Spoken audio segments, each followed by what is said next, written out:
Magandang hapon mga kababayan. Narito na ang pinakabagong ulat sa lagay ng panahon ngayong araw, August 28, 2026, Friday. Patuloy na nade-develop ang low pressure na minomonitor natin sa may northeastern Luzon. Nasa loob ito ng PAR pero may isa pang bagong nabuo na low pressure system sa labas ng PAR sa silangan. Ang mga sistema na ito ang patuloy na magpapalakas sa habagat hanggang sa mga susunod na araw. Para naman lagi kang updated sa lagay ng panahon, i-click mo lang ang subscribe button. Ngayong hapon, mas seryoso ang sitwasyon sa ilang bahagi ng Central Luzon, Metro Manila, Calabarzon at Western Luzon. Dahil meron ng heavy rainfall warning sa ilang lugar, ibig sabihin, hindi lamang ito simpleng maulap na panahon o panandali ang pag-ulan. Sa mga lugar na nasa ilalim ng red or orange warning level, maaaring makaranas ng malakas na buhos na may mataas na panganib ng pagbaha, pag-apaw ng tubig sa mababang lugar at pagguho sa lupa sa mga lugar na may matatarik na bahagi. Sa pinakahuling datos ngayong hapon, ang low pressure area ay tinatayang nasa layong 560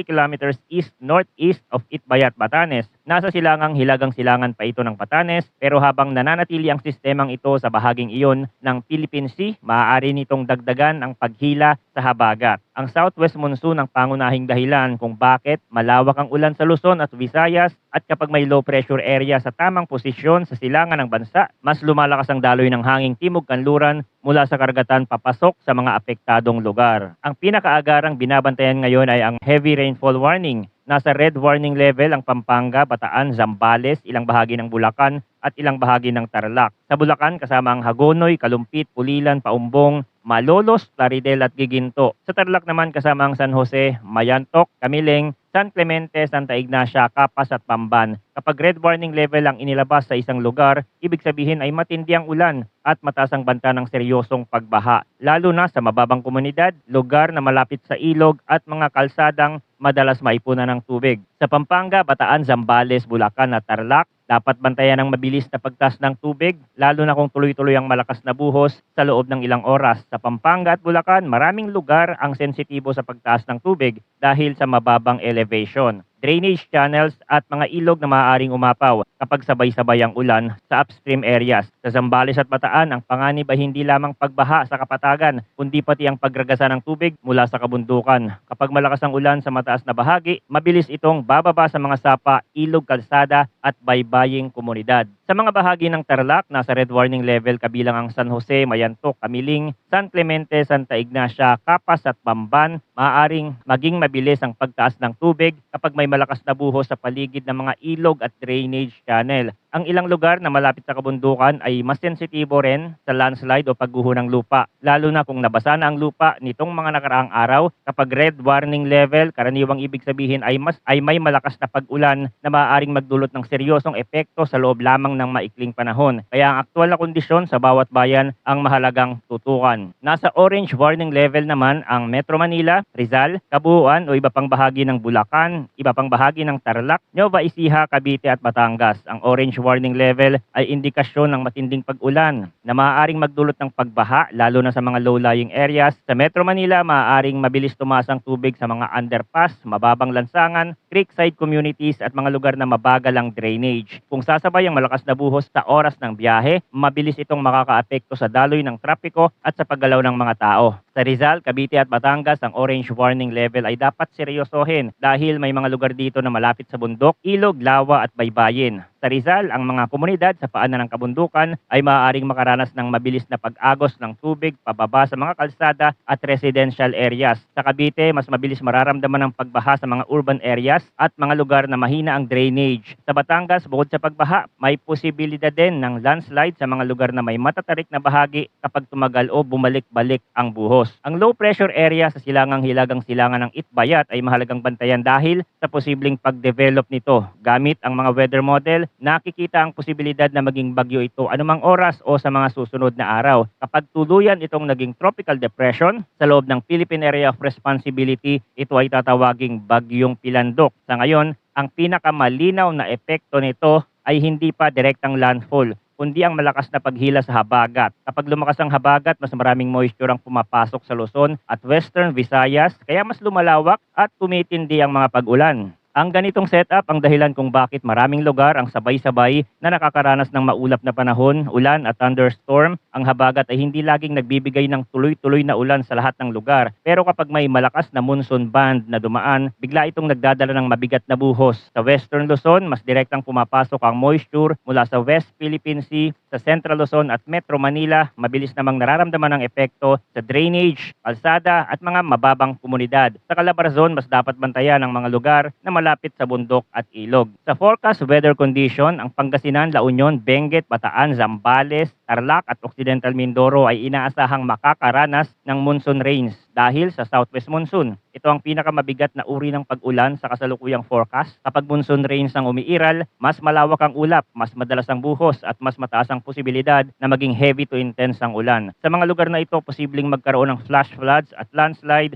lalo na sa mga lugar na mababa, malapit sa ilog o nasa paanan ng kabundukan. Sa Pangasinan at La Union, ang mga coastal communities at mga lugar na malapit sa sapa at ilog ang mas dapat bantayan kapag ang moisture mula sa habagat ay tumama sa kanlurang baybayin at umakyat sa kabundukan, maaaring mas lumakas ang ulan sa ilang bahagi. Ang tubig mula sa upland areas ay maaaring dumaloy pababa patungo sa mga bayan at agricultural areas. Sa Pangasinan, may mga mababang bahagi na mabilis maapektuhan kapag sabay ang buhos at runoff mula sa mas mataas na lugar. Sa La Union, ang pabalik-balik na ulan ay maaaring magdulot ng biglaang pagtaas ng tubig sa ilang komunidad. Sa Benguet, mas mataas ang panganib ng landslide dahil bulubundukin ang terrain kahit hindi palaging buong araw ang ulan. Kapag may isang malakas na buhos sa mountain slopes, maaari itong magdulot ng pagguho ng lupa, road slips at biglaang paglakas ng agos sa mga sapa. Kapag ang lupa ay basa na mula sa mga naunang ulan, mas mabilis itong bumigay. Kaya sa Benguet, ang moderate to heavy o heavy to intense rains ay mas seryoso ang epekto kesa sa Kapatagan dahil ang tubig ay mabilis dumadaloy mula sa matataas na lugar pababa sa mga komunidad. Para sa Metro Manila, Ilocos Norte, Ilocos Sur, Abra, Nueva Ecija, Pampanga, Bulacan, Rizal, Cavite, Laguna, Batangas at Oriental Mindoro, inaasahan ng occasional rains dahil sa southwest monsoon. Kapag sinabing occasional rains, hindi ito mahihinang pag-ambon lamang. Ibig sabihin may mga buhos na dumarating at lumilipas sa loob ng araw. Maaaring may oras na titila. Pero kapag may panibagong monsoon cloud band o thunderstorm na pumasok, maaari itong biglang lumakas sa mga lugar na ito. Posible ang flash floods at landslide dahil sa moderate to heavy rain. Sa Metro Manila, ang occasional rains ay maaaring mabilis magdulot ng baha kung tatama ang buhos sa mga lugar na mahina ang drainage. Ang mga underpass, mababang kalsada, estero, creekside communities at matataong bahagi ng lungsod ang mas sensitibo. Maaaring hindi pantay-pantay ang ulan sa buong Kalakhang, Maynila. May ilang lungsod na makakaranas ng mahina o katamtamang ulan habang ang ibang bahagi ay maaaring tamaan ng matinding buhos. Kapag orange warning level, kailangan asahan na maaaring mabilis lumala ang kondisyon sa ilang lugar. Sa Pampanga at Bulacan, parehong mahalagang dapat bantayan ang drainage channels at mga ilog. Sa Pampanga, ang mga mababang komunidad ay maaaring mabilis maapektuhan kapag may sunod-sunod na buhos. Sa Bulacan, lalo na sa mga lugar na nasa red warning level tulad ng Hagonoy, Kalumpit, Pulilan, Paumbong, Malolos, Plaridel at Kiginto, mataas ang posibilidad ng pagbaha kapag magpapatuloy ang malalakas na ulan. Sa Nueva Ecija, maaari ring magkaroon ng localized flooding sa mga sakahan at mababang barangay kapag ang ulan ay naging tuloy-tuloy. Sa Ilocos Norte, Ilocos Sur at Abra, ang pag-ulan mula sa habagat ay maaaring maging pabalik-balik. Sa Abra, mas mataas ang babantayan sa landslide sa mga slope area at sa mabilis na pagtaas ng tubig sa mga sapa. Sa Ilocos Sur at Ilocos Norte, ang mga lugar na malapit sa baybayin at paanan ng kabundukan ay maaaring maapektuhan kapag mas makapal ang ulap mula sa West Philippine Sea. Sa Oriental Mindoro, ang occasional rains ay maaaring magdala ng localized flooding lalo na kung may thunderstorm na sasabay sa moisture mula sa habagat. Sa Rizal at Cavite, Laguna at Batangas, ang moderate to heavy rains ay maaaring magdala ng pagbaha sa mga urban areas at landslide sa mga lugar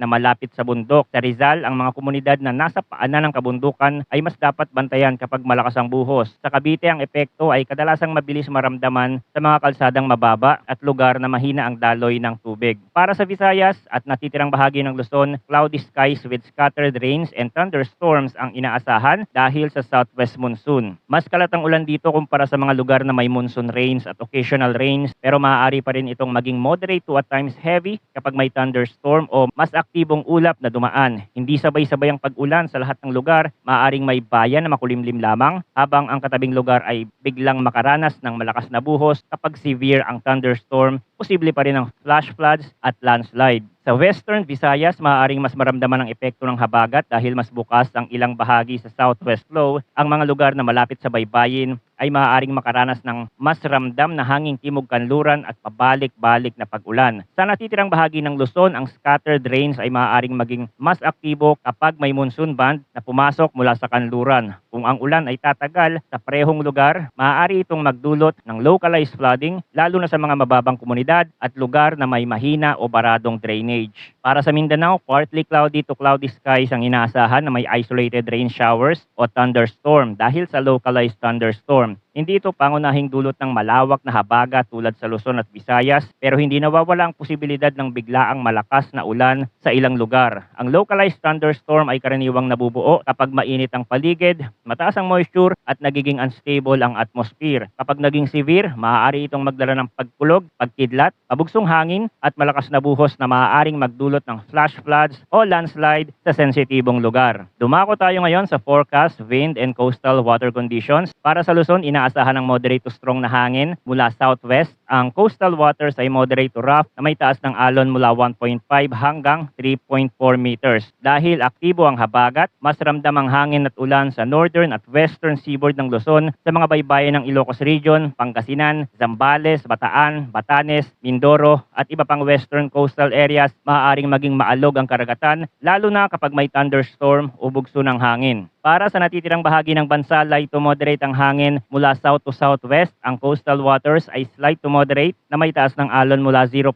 hanggang 2.1 meters. Mas banayad ito kumpara sa Luzon, pero hindi ibig sabihin na palaging payapa ang dagat. Kapag may localized thunderstorm sa ibabaw ng karagatan, maaaring pansamantalang lumakas ang hangin at tumaas ang alon. Kaya kahit slight to moderate ang general sea condition sa ibang bahagi ng bansa, posible pa rin ang biglaang pagbabago kapag may makapal na ulap at thunderstorm. Kung sisilipin ang galaw ng low pressure area sa mga weather model, nakikita ang posibilidad na ito ay maging bagyo anumang oras o sa mga susunod na araw. Kung ito ay maging tropical depression sa loob ng Philippine Area of Responsibility, ito ay tatawaging bagyong pilandok. Ang mas mahalagang epekto nito sa ngayon ay ang malakas na paghila sa habagat habang nasa silangan o hilagang silangang bahagi ito ng bansa. Maaari nitong palakasin ang hanging timog kanluran na nagdadala ng ulan sa malaking bahagi ng Luzon at Western Visayas. Kapag ang isang low pressure area o bagyo ay nasa tamang posisyon sa silangan ng bansa, hinihila nito ang moisture mula sa southwest. Ang moisture na ito ay pumapasok mula sa West Philippine Sea at tumatama sa western at central section ng Luzon. Ito ang dahilan kung bakit kahit ang sentro